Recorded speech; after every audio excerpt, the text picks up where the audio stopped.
My mom let her abusive boyfriend ruin our childhood and lost custody because of it. Now 5 years later, she wants us to do family therapy together so we can heal and be a family again. Posted by you/Pure Clown Energy. Hello all, I, 23F, am in a bit of a pickle, and currently, the majority of my family is against me. My mother, 41F, has 6 kids in total, myself, my sisters, 22F, 19F, 17F, 16F, and my brother, 23M. Growing up was pretty much hell for all of us.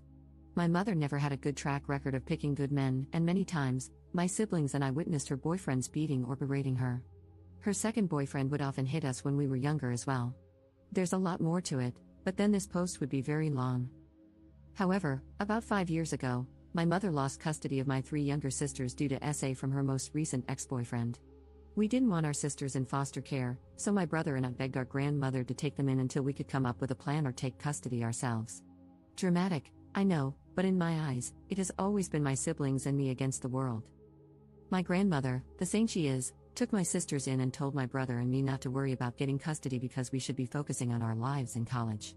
While we were hesitant at first, we decided to head off to college to build up some stability. I ended up dropping out of college because I couldn't afford the tuition, but my brother graduated last year. My sisters have been happy living with my grandmother, and she loves having them around. She always says she gets to see her grandbabies every day, and it's a blessing. They are comfortable living with her, and my grandmother has no plans to stop caring for them. Now, back to my mom. When she lost custody, my siblings, my grandmother, and I all went no contact with her. About 2 months ago, my mother emailed me, saying she wanted to reconnect and do family therapy. At first, I didn't mention it to my siblings because, in a sense, I felt like I was protecting them. However, she sent me a second email the following month, explaining that she had broken up with her boyfriend and really missed us. She wanted to do family therapy because she had a lot of built-up pain, and she knew we probably did as well. I talked to my grandmother about it, and she told me I should ask my siblings and let it be their choice. When I spoke to my siblings, the youngest ones were on board because they missed our mom. However, my other siblings and I were hesitant. But for the sake of my younger siblings, I responded to my mom, and we set up a time to meet. About 3 weeks ago, we met at a restaurant. My mother looked exhausted but eager to see us. I declined a hug because I wasn't comfortable with it, and my mother looked pissed. As we caught up, she asked if my younger siblings would consider coming back home and if she could regain custody. My younger siblings seemed unsure, and I could tell they were uncomfortable. I tried to change the subject, but my mom brought it back up. She kept talking about how we could be a family again now that we were older and how she wanted to rebuild what was broken. The rest of the meeting became a blur for me because I mentally checked out. A lot of buried emotions resurfaced, and I shut down. Later that night, I received an email from my mom saying she was really upset that I didn't hug her or say goodbye. She said it was giving a bad impression to my younger siblings and that they might start mistreating her as well. I'm not going to lie, that email filled me with anger because she had a lot of audacity. I didn't respond, but I soon received another email, which was just a confirmation for our first family therapy session. We had the session yesterday.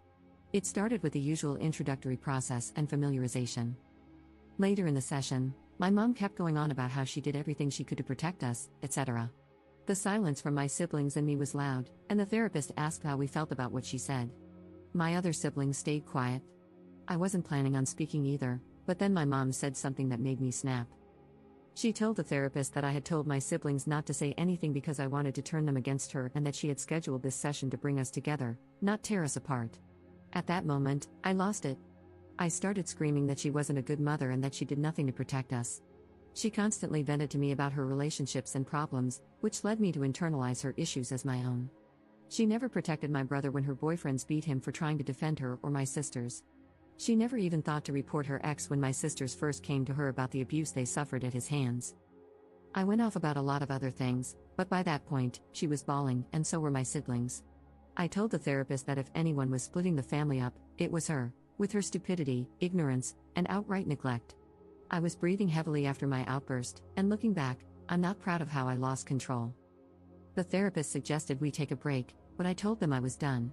I refused to sit there and listen to her try to blame me for her actions and problems. The session ended quickly after that. Later that night, my phone started blowing up with calls and texts from my mother's side of the family.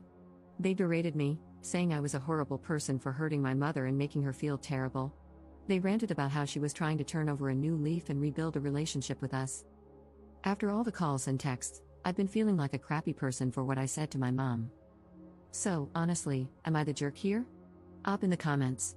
I honestly don't even know where to begin. I'm crying because the support has been extremely overwhelming, and for once, I feel heard and seen, outside of my grandmother, of course. I truly appreciate the support. I have tried to read all the comments, but they keep rolling in. Again, thank you guys so much.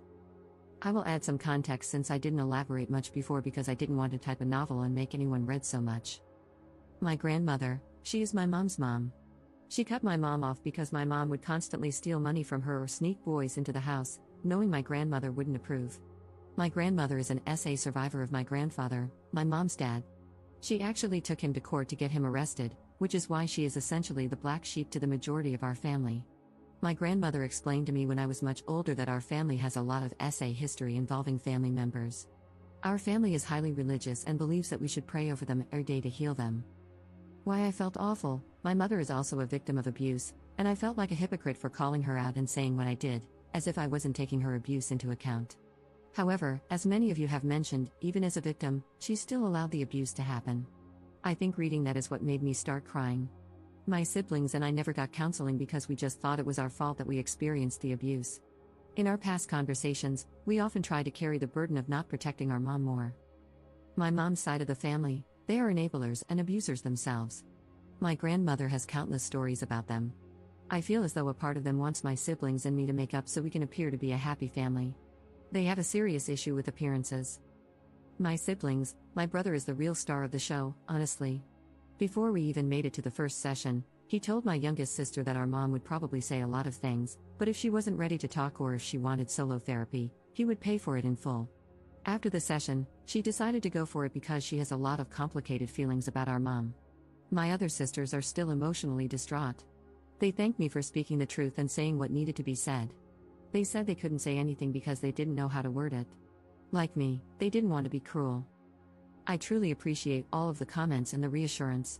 I sent my grandmother the post, and she said all of you guys are rock stars and that the majority of you are right, that my mother is a C&T.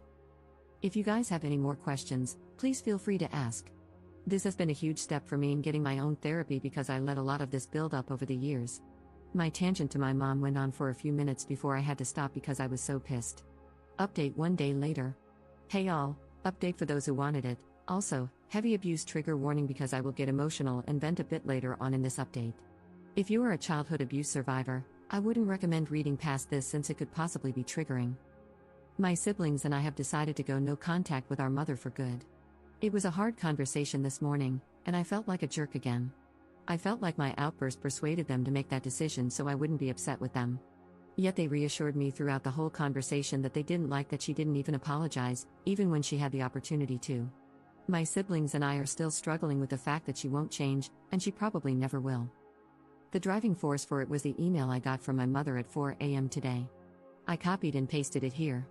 Dear Juju, my nickname when I was younger, I am truly hurt and devastated that you went public with a private matter. Your Auntie May showed me your Reddit post, and yet you continue to try to villainize me. I was going to explain myself further in therapy, but I'm in a new relationship now with a very loving man. He was the main one who encouraged me to extend an olive branch to you all. I was going to surprise you and your siblings in therapy. However, you ruined it. I stayed my distance from you all because, after losing your sisters, it made me realize I couldn't even look at myself in the mirror anymore. It made me realize how much of a worthless piece of crap I was. You calling me a worthless WHRE of a mother was uncalled for. In those relationships, I couldn't just simply walk away. Where would I have gone? What about you guys? Do you not think it ate me up inside every time you cried? Every time I did try to protect you guys, only to get the crap beaten out of me? Being knocked out cold and not knowing if you were safe or not? Did any of that not matter to you? I'm trying to redeem myself while also being a victim, and you simply can't get your own head out of your rear. You bitch and complain about your pain, not realizing I was a victim too, Juju. We all were. I hate to sound harsh, but you're an adult and can hear these things now. I tried my damn hardest to protect you all. For you to crap on all my effort in your rant and call me almost every name in the book in front of our therapist, your siblings, and the blatantly visible disrespect to me? All of it was truly uncalled for.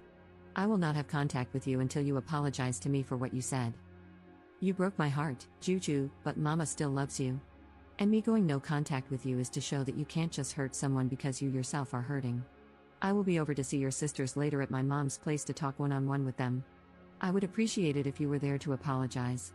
But if you will not, then I highly ask that you not be there. The email really crushed me. I completely understand that she was a victim as well. Like I also mentioned to a kind Redditor who messaged me last night, she did provide what she could. Yet there were many moments we either went hungry or without some necessities. One of my most embarrassing moments was asking strangers on the street for money so my sisters and I could get pads and tampons. My mom's third boyfriend threw ours out because he didn't believe in periods. That whole ordeal, among others, was so damn humiliating. I got a mixture of anger and sadness when she said she tried her hardest to protect us. Where was that determination when her boyfriends would beat the hell out of me and my older brother because we didn't want them alone with our sisters or touching our younger sisters? Where was she when she heard me getting essayed in the room right next to her and heard me screaming for her? It's just an overwhelming sorrow because, in her eyes, she did her best. But in my eyes, she did absolutely nothing, and I told her as much, and then some, in our session. Like many of you pointed out, she may have been a victim, but she did nothing to protect us. I have to sit with that for the rest of my life? My siblings have to deal with that for the rest of their lives. I have to work through all the damage she caused while she gets to play hero and have her redemption arc? I'm done with her, and I'm happy to know the feeling is mutual according to her. She did call my grandmother this morning during breakfast and demanded that she let her see her kids. My grandmother told her that she could try, but she wasn't coming past the gate unless my sisters wanted her to. My grandmother put her phone on speaker and asked my sisters if they wanted to see her. My youngest sister actually responded this time and said no. And not for a very long time, at the minimum. My mom tried to scream at my grandmother, but I could hear her voice cracking from trying not to cry on the phone. My grandmother told her she could go F herself, and not to call her again. After that, the conversation about no contact went into overdrive. My siblings have their own memories of her to account for. They aren't comfortable with me sharing them, so I really just shared mine and a bit of my brother's. It's all just so surreal to me. I thought that maybe she was actually okay with being alone, but here she is, not being truthful about when she broke up with her most recent ex. I didn't ask because I don't even care anymore. Yet she's already in a new relationship? It's hard to grasp that my mother just can't be alone. I even feel disgusting calling her my mother because it stings to know that she never really was a mother. Not to me or my siblings. For my family members who have been messaging me, I just blocked them on every social media platform. They stopped trying to call me since I set up my phone with an app to reject all calls from unknown numbers that aren't in my contacts. As for my mom, I copied and posted my response here. Victoria, since you are no longer my mother, I have no need for formality. You make me absolutely sick to my stomach. You know the pain you caused me and my siblings. You know you didn't do crap. You know that you never even had a grain of maternal instinct. If you did, you never would have allowed us to get hurt. I know you can't sleep at night with those thoughts running around in your head. I hope for the rest of your life, it eats you up inside. Your new boy toy will be the only thing by your side when you're frail and almost dust. I'm done allowing you to hurt not only me but my brother and sisters as well. You have no right to try to prance your happy, fake face into our lives now that you see we are doing well without you. It hurts, doesn't it? To know that even through all the BS, we are 10 times better people than you could ever imagine in your twisted little head. You don't have to worry about me contacting you. I will have nothing to do with you. Even after your death, I will have no connection and, hopefully, no memories of you. You may still be alive and breathing, but to me, you are a shallow corpse of a stranger, and I intend to keep it that way. You live in a fantasy world, and I hope on your deathbed, you have such a crippling feeling of regret that you croak on the spot. Don't ever contact me or my siblings again. My brother wants you to know he'll spit on your grave if he ever finds out you died, so sleep well with that, you effing beach. I'm not too proud of my response, but at this point, she is dead to me. She should have been a long time ago, but it felt so good to get that pain from the most internal part of my chest. I'm pretty sure she won't put up a fight since my words hurt her so much. If she does and her antics are crazy enough, I'll update again. However, for now, I'm taking a well-deserved break and signing myself up for therapy. I realize I have a lot of anger and resentment built up that I need to work through correctly and positively. Thank you all for the support and kind messages. I will be posting some of them on a vision board to help me through therapy. Thank you, Reddit, so much for being here in a time of need for a stranger. Love you all.